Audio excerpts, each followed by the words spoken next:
팩트체크 한일 경제전쟁. 네, 진행의 김현진입니다. 일본의 아베 총리, 최근 헌정 사상 최장수 총리로 집권이 되는데요. 그렇지만 일본의 상황이 그렇게 좋지만은 않은 것 같습니다. 거기다가 한국과의 지소미아 합의를 왜곡 보도하면서 외교 갈등까지 이어지고 있는데요. 오늘도 전문가 두 분 모시고 함께 이야기 나눠보도록 하겠습니다. 일본 전문가 호사카 유지 교수님 자리해 주셨습니다. 어서 오십시오. 네, 안녕하십니까? 네. 그리고 강철구 배재대 일본학과 교수님 자리해 주셨습니다. 어서 오십시오. 네, 안녕하세요. 팩트체크 한일 경제전쟁, 지금까지 어떤 이슈가 있었는지 팩트체크 시작합니다. 지난 4월 일본 정부 주최의 벚꽃놀이가 열렸다. 각계 공로가 있는 인사들을 초청하는 행사로 한화 약 6억 원의 세금이 투입됐다. おかげさまで本年も賑やかに盛大に開催することができました。 그런데 이 자리에 아베 총리 지역 구민을 대거 초청해 후원회로 이용한 사실이 드러나 파문이 일었다. 당시 아베 총리 사무실 명의로 발송된 문서가 발각. 아베 총리가 행사에 관여한 정황이 확인됐다. 모르쇠로 일관한 아베 총리에게는 위중 논란까지 더해진 상황. 한편 국가 예산으로 치르는 행사를 사유화한 아베 총리에 대해 일본 야당은 공동조사로 대응에 나섰다. 地位を利用して非常に悪質な行為を総理自身がやってる。 정치 공방을 넘어 공직선거법 위반 혐의까지 일명 벚꽃 스캔들에 휘말린 아베 총리. 심지어 내각 지지율이 급락하는 현상도 눈에 띄었다. 政府として、説明を果たすのは当然のことであります。よろしいですか。公選法の疑いだとか政治的な疑いを追加するその件ですか。その件についてはですね、すでに国会で申し上げている通り、 엎친 데 덮친 격으로 최근 내각 주요 인사들이 각종 비리 의혹으로 잇따라 낙마하며 비난 여론이 거세졌다. 이에 아베 내각은 다시 한국 때리기에 집중하는 모습을 보이는데 일본 헌정사상 최장기 집권을 기록한 아베 총리. 과연 위기를 돌파할 수 있을까?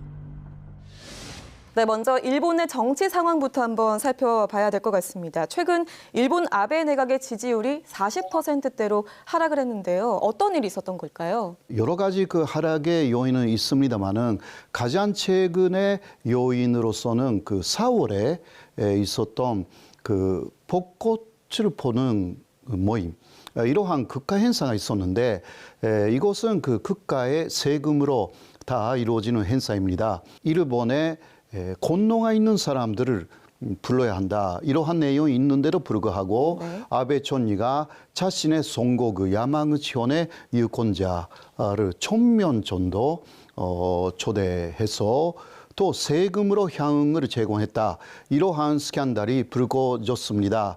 이거는 명백한 그 선거법 위반이 되는 상황인데요. 지금 일본 내에서 일본 국민들이 상당히 여기에 비판을 가하고 있고 그래서 지난 11월 18일이죠. 요미르신문의 여론조사에서는 그 지지율이 49%로 나타났습니다. 이것은 지난달보다 6포인트 하락한 그러한 내용이고 상당히 크게 떨어졌다. 그렇게 이야기가 되어 있는 상황입니다. 네, 꽤 많이 떨어진 것 같은데요. 최근에 이제 아베 총리의 측근들이 선거법 위반으로 물러났기 때문에 이번 스캔들이 굉장히 좀 민감한 문제가 되지 않을까, 좀 조심스러운 상황일 것 같은데 어떻게 보십니까, 강 교수님? 네, 맞습니다. 지난 9월 11일 날 일본 그 아베 내각이 개각을 했을 때에 경제산업성으로 스가와라 이시우를 기용을 했고요. 또 법무상으로 가와이 가츠유키를 임명을 했었는데. 이 두 명으로부터 각각 또 다른 또 스캔들이 또 발생을 했었습니다. 뭐 예를 들어서 스가와라 이슈의 경우에는 자신이 2007년에 자신의 지역구에서 메론이라든가 명란젓 등 지역구 주민들에게 금품을 살포한 것이 이제 의혹이 드러났고요. 마찬가지로 이제 가와이 법무상의 경우에도 임명한 지 하루 만에 사임을 하게 되면서 아베 내각을 상당히 좀 곤란하게 만들었는데요. 결국은 이 두 명은 사실 상당히 이제 극우 성향을 가지고 있는 그런 인물들입니다. 특히 이제 이 가와이 가츠유키의 경우에는 일본의 평화헌법을 무시하고 일본 자위대가 선제 공격을 할 수 있도록 하자라는 발언까지 하는 그런 극우 성향을 가지고 있는데 이런 최측근들이 사임하면서 아베 지지율이 같이 하락한 것으로 보고 있습니다. 네, 알겠습니다. 벚꽃 스캔들뿐만이 아니라 뭐 최측근의 그런 선거법 위반과 관련해서 여러 가지 이슈가 있었는데, 자, 지금 3연임 중에 있습니다. 4연임에 대한 이야기도 솔솔 풍겨 나오고 있는데 어떻게 연임 가능성 높다고 보시나요? 어떻게 보십니까? 일본의 촌리의 임기라는 것은 사실 없고요. 그러니까 탄스의 그 임기가 그대로 촌리의 임기로 연결되는 것인데요. 아베는 그 자민당의 탄스 존재로서 이제 근영까지 진행해 할 수가 있게 되었고, 지금 자 그러면 포스트 아베는 누구냐라는 이야기가 계속 나오고 있습니다. 후보들이 있기는 합니다. 4명, 5명 있기는 하는데 아베만큼의 스타가 없는 거죠. 네. 그러니까 계속 소 먹을 수 있는 만큼 소 먹어야 한다라는 생각이 극우파들에도 있고 아베도 마다하지 않는다. 이러한 상황이라고 할 수 있습니다. 네, 말씀을 들어보니까 이 아베 총리를 대신할 또 후임이 지금 찾기가 어렵다 이런 말씀인 것 같습니다. 보수층에서도 아베 총리를 계속해서 지지를 하고 있는 양상이죠. 아베가 가지고 있는 정치적인 자산이 있다라는 거죠. 그 정치적인 자산은 뭐 모두가 다 알고 있다시피 예를 들어서 외할아버지인 기시 노부스케의 경우에는 2차 세계대전 이후에 도쿄 재판에서 A급 전범으로 있다가 이제 극적으로 풀려나면서 일본의 총리까지 역임을 하면서 현재 아베가 집권하고 있는 자민당의 전신이었던 자유당과 민주당을 합해서 자민당을 탄생시킨 그런 정치적인 자산을 가지고 있고요. 또 하나는 자신의 아버지인 아베 신타로가 외무상까지 역임했던 이런 정치적인 자산을 가지고 있는 정치인들이 그렇게 많지는 않습니다. 자, 그렇다면요. 지금 두 분의 말씀을 들어봤는데 이와 관련해서요. 일본 현지에 계시는 우리 이영채 교수님의 의견을 들어보고 오겠습니다. 역사적으로 보면 메이지 150주년 이후에 가장 오래 한 수상을 하고 있는데, 일본 국민들은 미국과의 정책이 가장 중요하기 때문에 트럼프 대통령과 가장 친하다고 생각하는 아베 수상의 외교력을 아직도 믿고 있고요. 또 북한의 핵 문제라든가 중국의 대두에 대해서 외교의 아베라고 하는 이런 이미지를 아직도 심리적으로 믿고 있는 것 같아요. 장기 집권에 따른 도덕적인 해이성이라든지 부패 문제가 만연하고 있음에도 불구하고 어떻게 보면은 일본 국민들은 경제나 외교라는 이유로 이 아베 수상의 부패에 눈을 감아주고 있는, 어떻게 보면은 여기에 대한 타협을 하고 있고요. 하지만 이 후유증은 아베 정권 이후 그리고 지금 젊은 세대들에게 일본에게 꼭 닥칠 거라고 그렇게 대부분 다 염려하고 있는 것도 사실이죠. 네, 이영채 교수님 말씀 잘 들었습니다. 사실 보통 중년 세대가 보수적이다라고 생각을 많이 하지만 일본은 조금 다른 것 같아요. 우리 젊은 청년들의 아베 지지도가 굉장히 높은데요. 자, 그렇다면 앞으로도 일본이 우경화될 가능성이 높다라고 볼 수 있을까요? 예, 벌써 의경화가 많이 되어 있는 상황인데요. 특히 그 젊은 층이 왜 이렇게 아베를 지지하느냐, 그렇게 나타나 있거든요. 근데 그 이유 중 하나가 사실 그 1993년 이후는 위안부 문제에 대해서 일본 교과서, 특히 중학교 교과서에 다 실렸습니다. 그때 코노 담화가 나왔고 위안부 문제의 간제성을 인정했기 때문에. 근데 그러나 거기에 대해서 일본 극우파들의 반격이 시작된 거죠. 그렇게 해서 2000년대가 되어서 위안부 문제를 싣는 교과서가 많이 사라지기 시작했습니다. 그리고 2006년에 1차 아베 정권 때 교육기본법을 개혁시켜가지고 위안부 문제라든가 그런 것은 삭제해야 되고 또 독도는 그 일본 영토다. 이런 식으로 하는 것이 애국심을 배울 수 있는 좋은 교육이다. 이런 식으로 계속 바꿔나갔어요. 그 결과 그러니까 현재 18세에서 29세 사이에 있는 사람들은 역사 교육을 제대로 받지 못했습니다. 그래서 한국을 침략했다라든가 아시아 침략 전쟁을 감행했다라는 일본에 대해서 거의 모르고 있는 거죠. 네. 그런데도 한국이나 중국이 계속 그 일본에 대해서 사죄를 요구하기 때문에 화가 나는 거죠. 그 사람들이. 네. 우리는 뭐를 잘못했냐. 이게 현재 아베 정권 극우파하고 같은 심성을 갖게 되었다라고 할 수가 있습니다. 역사적인 교육이 지금 제대로 되지 않기 때문에 이렇게 지지율이 높다라고 분석을 해주셨습니다. 자, 지난 11월 22일 조건부 지소미아 연장 발표 후에 일본 언론은요, 계속해서 일본의 외교적인 승리라며 요란하게 자축하는 그런 모습입니다. 자, 이와 관련해서 지소미아를 둘러싼 현재까지의 상황을 화면으로 함께 만나보시죠.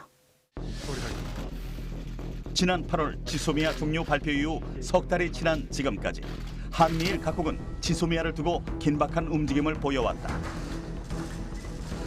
한일 군사정보보호협정 지소미아 23일 0시, 그러니까 오늘 자정에 변수가 없으면 종료됩니다. 종료를 앞둔 11월 22일 정부는 긴급 브리핑을 통해 입장을 밝혔다. 우리 정부는 언제든지 한일 군사비밀정보보호협정의 효력을 종료시킬 수 있다는 전제하에 8월 23일 종료 통보의 효력을 정지시키기로 하였으며, 또한 일본의 수출 규제에 대한 WTO 제소 절차 역시 중지하기로 결정한 것. 그런데 애당초 동시에 발표하기로 한 양국 정부 합의 내용을 일본 언론이 7분 이후 보도하며 논란이 일었다. 게다가 지소미아 합의를 사실과 다르게 왜곡 발표하며 일본의 퍼펙트 게임이었다고 자축하는 내용을 언급하기도 했다. 왜곡 보도에 대해 한국과 사전 조율했다는 일본 측 주장까지 나온 상황. 이에 우리 정부는 강력하게 항의했다. 양국 간 진실 공방에 휩싸인 가운데 과연 한일 갈등의 돌파구는 무엇일까? 이 왜곡 보도와 관련해서 우리 정부도 강경하게 반박을 하고 나섰잖아요. 네, 그렇습니다. 지금 한일 갈등을 해결하기 위한 우리의 외교적 노력이라는 측면에서 볼 때는 상당히 좀 무리한 측면이 있고요. 선을 넘었다라고 볼 수 있겠죠. 그래서 지난 11월 24일에 정의용 청와대 안보실장께서 그 빠른 대처로 항의할 수밖에 없는 상황에 직면을 했다라고 보고 있고요. 이런 측면에서 볼 때 일본이 간과하고 있는 부분은 크게 두 가지가 있다고 봅니다. 하나는 수출 규제와 관련해서 과장급 그리고 국장급의 대화를 진행하겠다라는 측면이 하나 있고요. 또 하나는 수출 규제 상품목에 대해서 상호 확인 및 재검토를 하겠다라는 이런 이제 그 카드가 있었다라는 거죠. 그래서 이제 분명한 이러한 일본 측의 변화가 있었기 때문에 한국이 이것에 대해서 이제 같은 이제 대등한 관계, 이제 외교 관계를 지속해서 왔는데, 그런 아무런 양보가 없다라는 것은 상당히 좀 그 외교적 예의가 아니라고 보고 있고요. 네. 그래서 양국이 지금 한일 간의 갈등을 해결하기 위한 그런 실마리를 찾고 있는 상황이기 때문에 양국이 모두 지혜를 모아서 신뢰 있는 그런 관계를 유지하는 것이 우선일 것 같습니다. 일단 신뢰를 회복하는 것이 우선인데 지금 어떻게 보면 선전전을 하고 있는 그런 양상이 아닐까 생각이 듭니다. 아베 총리의 정치적인 위기를 덮기 위한 뭐 여론전이다, 이런 분석도 나오고 있거든요. 어떻게 보십니까? 네, 그거는 맞습니다. 뭐 몇 년 전에도 아베 정권의 지지율이 하락했을 때는 당시는 북한의 위협을 계속 간조하면서 그곳으로 지지율을 상당히 끌어올렸습니다. 그러나 지금은 그 북미 관계의 개선 초짐이 있는 상황은 있지 않습니까? 여러 가지 문제가 있다 하더라도요. 그러니까 북한을 데릴 수 없는 그런 상황에서 이제 지난해부터는 한국 데리기를 사실 시작했고, 한국을 데리면 지지율이 올라간다, 이런 것은 계속 경험해 왔던 아베 정권이기 때문에 이번에도 한국에게 양보했다라는 그러한 모습을 절대 보일 수가 없습니다. 그러면 오히려 지지율이 하락으로 가는 것이기 때문에 이번에도 한국에게 승리했다, 이렇게 혐한 분위기를 다시 한번 간조하면서 혐한 세력의 지지율을 얻고, 또 극우파 세력의 지지율도 얻고, 아베 정권의 인격을 의심할 수밖에 없는 상황이 있다, 것이다라고 할 수가 있습니다. 외국 보도로 좀 유리한 입지를 차지하기 위한 그런 아베 총리의 노력이 아닐까 이렇게 또 말씀을 해주셨습니다. 사실 우리 정부가요, 극적으로 이렇게 지소미아 종료, 조건부 연기를 발표를 하지 않았습니까? 정말 극적으로 발표를 한 사례인 것 같습니다. 사실 종료 기한 하루 전날까지만 해도 일본의 이 수출 규제 철회가 먼저다 이런 단호한 입장이었는데 이번 결정에 어떤 배경이 있었을 것이라 보십니까? 지소미아 종료 결정과 관련해서는 이것이 만일에 국내 정치용이었다라면 아마 종료로 끝났을 가능성이 높습니다. 네. 그런데 우리 문재인 대통령께서도 얼마 전 TV에 출연하셔서 우리는 마지막 시한까지 지속적인 협상을 하겠다라고 이제 말씀을 하셨고요. 그러한 노력의 결과가 지금의 결정이었다고 보고 있습니다. 따라서 일본이 지금까지 그 주장을 해왔던 즉 한국이 강제징용 배상 판결 문제와 관련한 그 해결책을 가져오지 않으면 대화 자체를 안 하겠다라고 한 것에 그 카드가 이제 나왔다라는 거죠. 네. 그런 부분에서 이제 상당히 그 일본 측의 양보가 있었다라는 배경이 있고요. 또 하나는 역시 미국의 입장을 반영하지 않을 수 없다라고 보고 있습니다. 미국은 지난 8월 23일 우리나라가 지소미아 연장을 불가한 이후로 지속적으로 이것에 대해서 연장할 것을 요청을 해왔었고요. 특히 우리가 그 종료 하루 전날에 미 상원의원에서는 만장일치로 지소미아를 연장할 것을 의결을 했던 것이 한국이 미국과의 동맹국으로서의 상당히 큰 부담으로 다가왔을 거라고 보고 있습니다. 그런 점에서 볼 때 트럼프 행정부가 지난 2017년부터 인도 태평양 전략의 측면에서 한미동맹 그리고 일미동맹을 각각의 동맹으로 보는 연장선상에서 한미일이라는 동맹 구도를 형성을 하기를 원하는 거죠. 그런 부분에서 볼 때 공간적 범위 측면에서 본다면 한국과 일본 그리고 인도와 호주에 이르기까지 이런 일련의 어떤 대중 안보 포위망 전략을 미국은 이제 형성하는 것을 이제 원하고 있고요. 그런 가운데 동북아의 핵심 축인 한국과 일본이 동맹 문제에서 특히 안보 문제에서 갈등을 겪는다라는 것은 미국 측의 입장에서는 어떻게 보면 좀 뭐 거친 말로 얘기하면 좀 안달이 났다고 그럴까요? 그런 측면에서 상당히 이제 한국을 압박한 부분은 분명히 있다고 보고 있습니다. 그런데 그런 점에서 볼 때 저는 좀 아쉬운 부분이요. 그렇다면 한국이 지소미아 종료라는 카드를 꺼냈을 당시에 그런 상황을 충분히 알고 있던 미국이 안보 측면에서 한국을 신뢰할 수 없다라고 했던 일본에게 압박을 가하는 부분이 분명히 있었어야 되는데 이 부분이 없다라는 부분은 영 아쉬움으로 남습니다. 이렇게 우리가 급변하게 이 태도를 바꿀 수밖에 없었던 그 배경에 대해서 말씀을 해주셨고요. 또 아쉬운 부분까지도 함께 말씀해 주셨습니다. 자, 이렇게 지소미아와 또 수출 규제, 강제 동원 배상 문제까지 앞으로도 한일 양국 간에 해결해야 할 내용들, 협상할 내용들이 굉장히 많이 남아 있는데요. 자, 이 내용들에 대해서 또 어떻게 전망을 하십니까? 네, 그 말 그대로 이제 가시밭길이 남았다고 보고 있죠. 뭐 벌써부터 지소미아 종료 연기와 관련해서 뭐 시간의 문제 또는 절차의 문제, 내용의 문제까지 양국이 지금 설왕설래하고 있는 부분이 있는데요. 이런 것들은 사실 상당히 미시적인 부분입니다. 가장 중요한 것은 양국 간의 신뢰를 회복하는 과정이 필요하고요. 그런 과정에서 우리 양국이 지금 가장 큰 문제가 크게 이제 세 가지로 나눌 수 있죠. 한국의 강제징용 배상 문제, 그리고 이제 지소미아 문제가 남아 있고요. 또 양국의 이제 백색 국가를 제외하는 문제가 이제 남아 있습니다.